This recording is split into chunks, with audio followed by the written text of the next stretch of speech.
Imagina uma filósofa que é tratada como a madrinha do feminismo moderno, mas que defendia que nenhuma mulher deveria ter o direito de escolher. Uma intelectual que denunciava a opressão feminina, mas ao mesmo tempo assinava manifestos a favor da descriminalização de abuso de menores. E que, no fim, ajudou a transformar um movimento que dizia lutar pela liberdade em algo que se tornou uma verdadeira máquina de ressentimento. Esta é a história de Simone de Beauvoir. Ícone para alguns, com tradição viva para outros. Hoje vamos mostrar como a mulher que escreveu O Segundo Sexo deixou como legado um feminismo que não liberta, mas aprisiona. Afinal, qual é a verdade por trás do feminismo moderno? Vamos a mais um Páginas Rasgadas.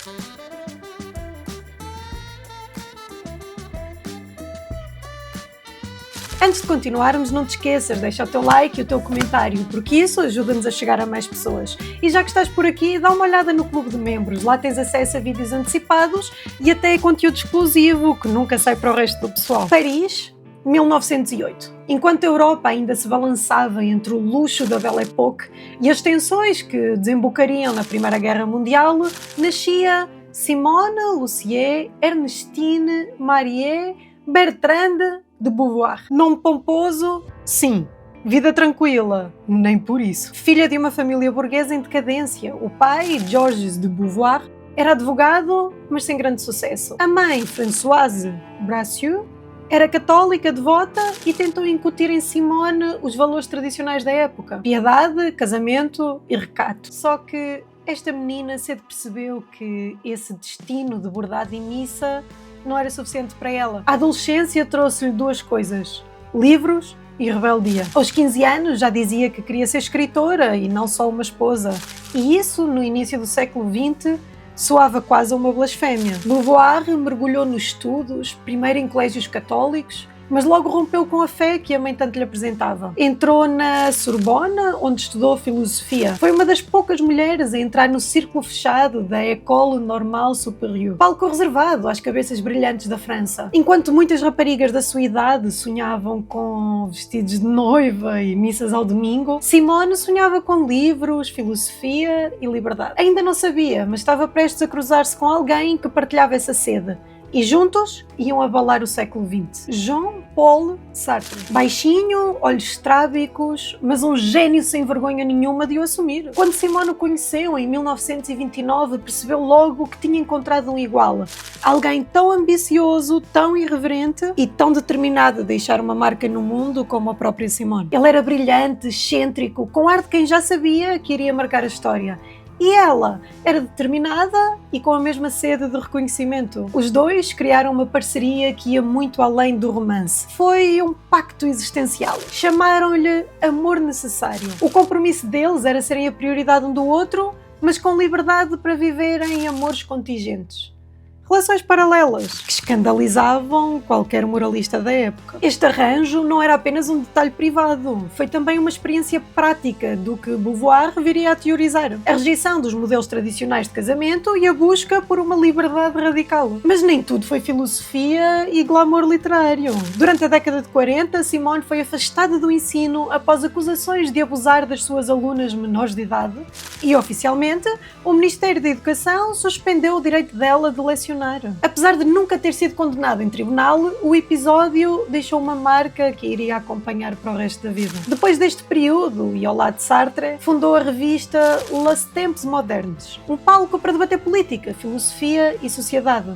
E foi nesse meio de debates, cafés parisienses e intelectuais fumando que ela começou a rascunhar a obra que mudaria tudo: O Segundo Sexo. Final da década de 1940, Simone de Beauvoir já não era apenas uma professora suspensa ou a companheira de Sartre. Estava prestes a tornar-se numa das escritoras mais faladas da Europa. Em 1949, lança O Segundo Sexo. 2 volumes densos, com mais de 1000 páginas, onde questionava diretamente o papel da mulher na sociedade. O impacto foi imediato e explosivo. A Igreja Católica colocou o livro no índex de obras proibidas, políticos e intelectuais acusaram-na de obscenidade e o que obviamente levou ao efeito contrário, fazendo com que as vendas disparassem. Simone tinha encontrado a sua voz pública e uma quantidade enorme de pessoas que se queriam posicionar posicionar contra ela. Poucos anos depois, em 1954, ela publica o romance Os Mandarins, uma obra que mistura ficção e testemunho do pós-guerra. Com a obra, conquistou o prémio Goncourt,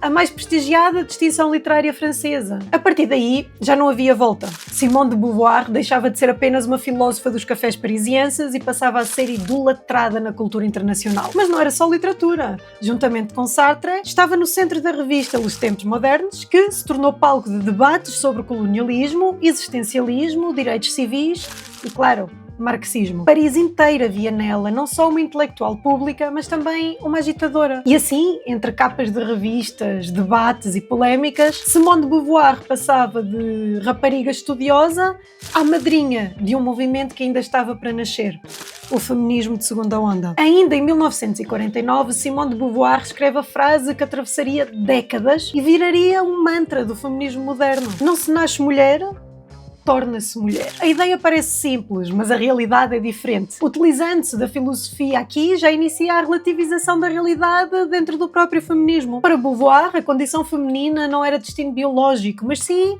uma construção social. Ou seja, a mulher seria moldada pela educação, pelas tradições, pela cultura, sempre colocada num lugar de subordinação. E claro, é nesse pensamento em que se baseia o movimento trans, para falar dos géneros fluidos. Afinal, se tu não nasces uma mulher, mas tornas-te uma, isto passa a servir para tudo. Na introdução de O Segundo Sexo, Beauvoir dispara sem rodeios: a humanidade é masculina e o homem define a mulher, não em si mesma, mas relativamente a ele. Aqui já está o embrião da sua teoria da alteridade. O homem é o sujeito, o absoluto; a mulher, o outro. Este raciocínio, embora aparentemente poderoso para a época, abriu uma série de problemas. Primeiro, porque reduz a identidade feminina a algo externo, construído, quase como se ser mulher fosse apenas uma invenção social, um papel imposto de fora. Segundo, porque elimina qualquer dimensão positiva da biologia ou da diferença sexual. É também aqui que percebemos porque é que eu, Andreia, nunca poderia ser feminista, seja a la Beauvoir, seja a pensadoras feministas clássicas, e convenhamos, menos ainda baseado no feminismo moderno. Porque esta visão não liberta a mulher, pelo contrário, esvazia, transforma-a num projeto social sem qualquer tipo de essência própria. E é por isso que eu escolho ser feminina e não feminista. E é precisamente essa a mensagem que eu quis levar para fora do ecrã, transformando esta ideia numa t-shirt que diz tudo sem precisares de entrar numa discussão. Uma forma mais simples de mostrar que escolhes a tua própria identidade sem papas na língua. O que em 1949 parecia um sopro revolucionário, hoje revela-se como a semente do feminismo contemporâneo, que vive obcecado em negar a biologia e criar uma guerra eterna entre os géneros. Entramos agora na espinha dorsal do pensamento de Beauvoir: a ideia de que a mulher é o outro. Ainda na mesma citação da introdução de O Segundo Sexo, em que Beauvoir escreve: a humanidade é masculina e o homem define a mulher não em si mesma, mas relativamente a ele. Isto é o mesmo que dizer que o homem é o sujeito universal, o padrão, o um. Já a mulher é sempre a exceção, a diferença, o outro. Não é definida por si, mas em relação ao masculino. Este raciocínio encaixava bem na filosofia existencialista da época. Não existe uma essência fixa, só relacionamentos e contextos. Mas Beauvoir radicalizou. A mulher seria, portanto, um ser sem identidade própria, sempre relegada ao segundo plano. Só que aqui está o ponto. Beauvoir generaliza a experiência feminina como se todas as mulheres da história fossem apenas sombras dos homens. Ela esquece-se de rainhas, líderes, cientistas, artistas que já nesta época furaram o bloqueio cultural e se afirmaram por mérito próprio, como por exemplo a Cleópatra em 69 a.C.,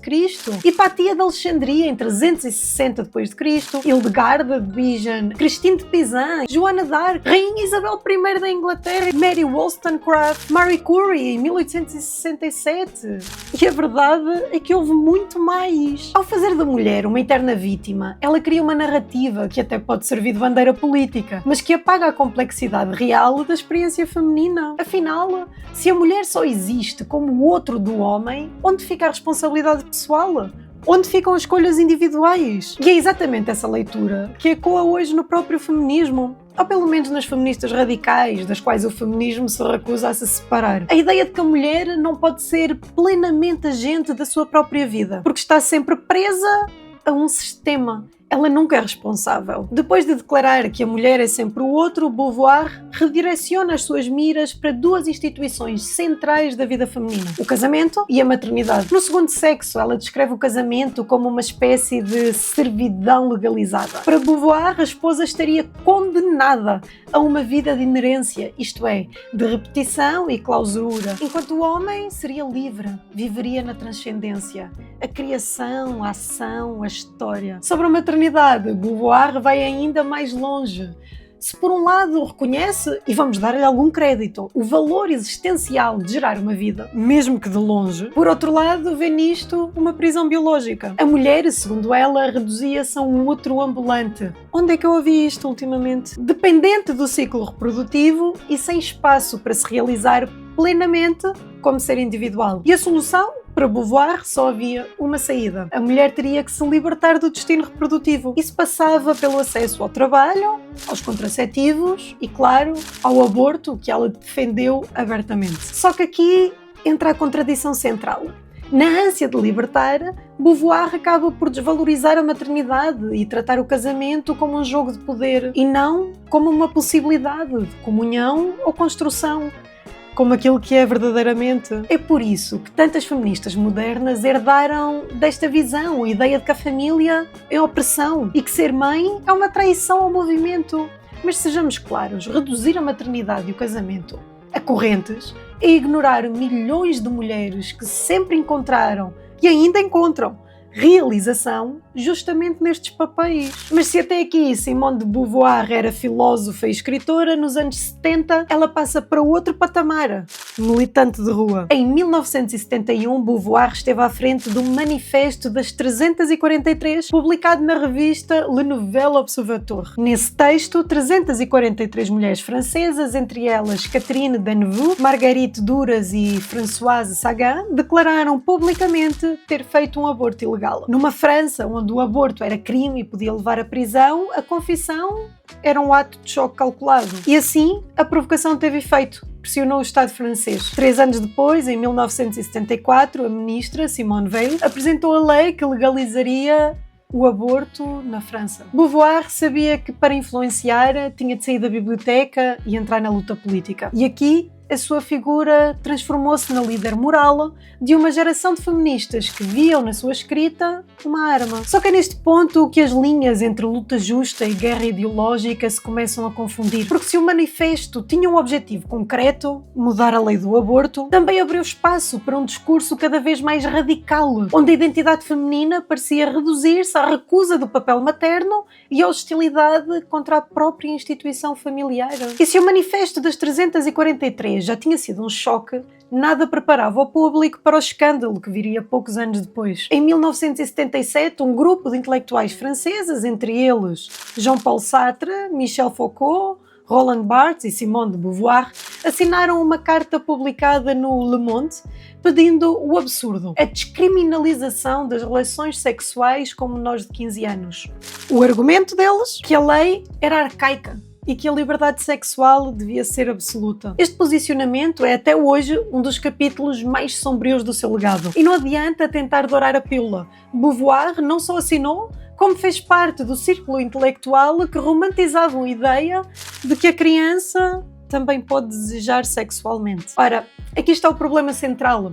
Em nome da libertação sexual, ignorava-se totalmente a vulnerabilidade e a proteção de menores. Algo que hoje é inaceitável, apesar de por vezes ainda existirem ecos dessa covardia e degeneração. Mas que nessa época, no mundo dos intelectuais franceses, muitos apresentaram como um progresso, uma coisa boa. E é aqui que o discurso de Beauvoir sobre emancipação feminina se revela cheio de contradições. Como é que alguém que denunciava a mulher como oprimida pôde ao mesmo tempo defender práticas que claramente perpetuam abusos e desigualdades ainda mais graves? Mas assim, o feminismo de segunda onda utiliza-se de ideias verdadeiramente válidas, mas com o intuito de dissimar um vírus, o da radicalização sem travões. Um movimento que diz lutar pela liberdade, mas que não estabelece limites morais. Quando Simone de Beauvoir escreveu O Segundo Sexo, talvez não imaginasse que décadas depois a sua obra seria tratada como a Bíblia do feminismo moderno. Mas acho que neste momento não restam dúvidas sobre os desejos e as intenções de Simone. As suas ideias, a mulher como o outro, o casamento como trabalho escravo,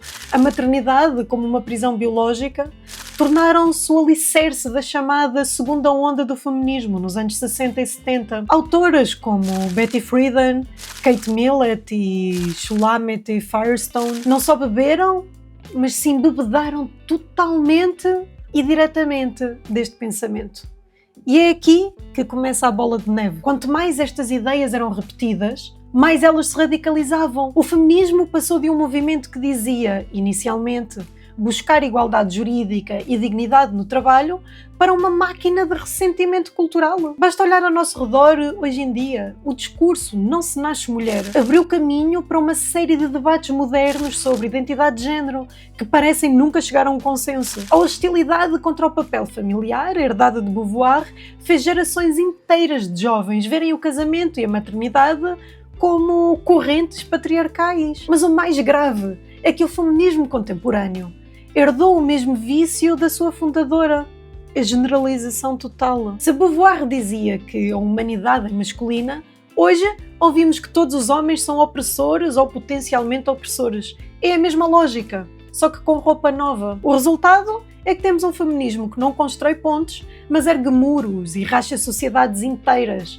E ao contrário do que tentam dizer por aí, não emancipa, mas promove divisão. Um movimento que não reconhece a riqueza da experiência feminina, mas insiste em reduzi-la a slogans de ódio. No fundo, o que começou como existencialismo filosófico virou um feminismo woke, obcecado em negar a biologia, hostilizar não só os homens, mas também mulheres que se atrevem a discordar e criar identidades políticas à base de ressentimento. Como a própria Simone disse em entrevista à revista francesa Le Nouveau Observateur, em 1975, nenhuma mulher deve ser autorizada a ficar em casa para criar os filhos. A sociedade deve ser totalmente diferente. As mulheres não devem ter essa possibilidade, porque se tal possibilidade existe, demasiadas mulheres a escolherão. E bem, uma coisa é certa, Simone de Beauvoir é mesmo o ícone do feminismo.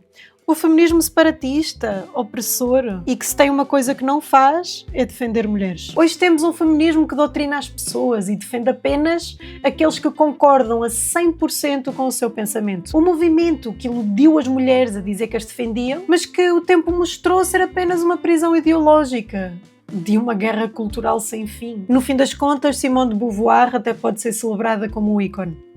Mas é um ícone maligno e negativo. Do existencialismo filosófico passou um feminismo que não liberta, mas aprisiona. Demonizou o casamento, desvalorizou a maternidade e até defendeu posições éticas indefensáveis em nome da libertação sexual. O resultado está à vista hoje. Um feminismo moderno transformado numa máquina de ressentimento que vive mais para hostilizar os homens e dividir a sociedade do que para construir algo sólido. A verdade nua e crua é esta. Se o futuro das mulheres depende de negar a família e odiar os homens, então esse não é o futuro, mas sim o ponto final da história. Mas agora eu quero saber a tua opinião. Achas que Simone de Beauvoir foi uma libertadora ou uma prisioneira das suas próprias ideias? Diz-me nos comentários. E não te esqueças de deixar o teu like e partilhar este vídeo com aquela amiga que ainda cita Simone de Beauvoir. E claro, subscrever o canal para continuarmos a desmontar mitos juntos, porque aqui a conversa é sem filtros e com a verdade em cima da mesa. Esta é mais uma página rasgada da história da humanidade e com um intuito claro de revisionismo histórico e proteção ideológica.